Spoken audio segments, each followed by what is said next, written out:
রাষ্ট্রের প্রধানমন্ত্রী, আইনমন্ত্রী, স্বরাষ্ট্রমন্ত্রী একটা ভিকটিমের ফ্যামিলিকে ভিজিট করবার পরেও কেন প্রতিবাদ, বিক্ষোভ, সমাবেশ থামছে না, অথবা একই ধরনের ঘটনা বিভিন্ন জায়গায় কেন ঘটছে?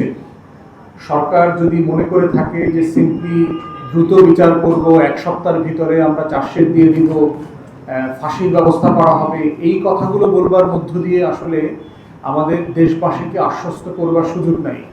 কারণ এই ধরনের কথা, ওয়াদা, অঙ্গীকার আমরা বহুবার শুনেছি, বছরের পর বছর বিভিন্ন সরকারের আমলে শুনেছি, কিন্তু আসলে ফান্ডামেন্টালি আমাদের কোনো পরিবর্তন হয়নি।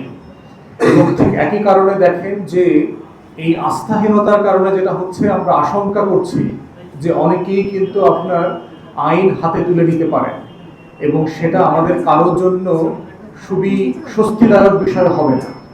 খুলনাতে দেখেন কি হয়েছে, আদালতের মধ্যে ঢুকে তারপরে গুলি করা হয়েছে। আপনি দেখেন চট্টগ্রামে পুলিশের গাড়ি পুড়িয়ে দিয়েছে। ব্রাইট স্কুলে দেখলাম যে আপনার যখন তাকে গ্রেফতার করে ধরে নিয়ে যাচ্ছে, তাকে আশেপাশের জনগণ তাকে মারধর করছে।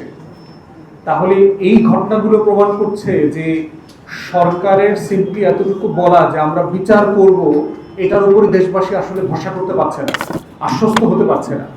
বরং হচ্ছে আমরা কাজ থেকে দেখতে চাই, কাজের মাধ্যমে, যে আসলে আপনারা সিরিয়াস, আসলে আপনারা বিচার করতে চান। এবং আগের যে বিখ্যাত কেসগুলো যেগুলো নিয়ে আমরা বারবার কথা বলেছি, আসিয়া হত্যাকাণ্ড, তনু, এগুলো কেন বিচার হয় নাই, এগুলো কোথায় আটকে গেছে, সেই জায়গাগুলো বারবার আমাদেরকে মাথায় নেওয়া দরকার, আলোচনা করা দরকার।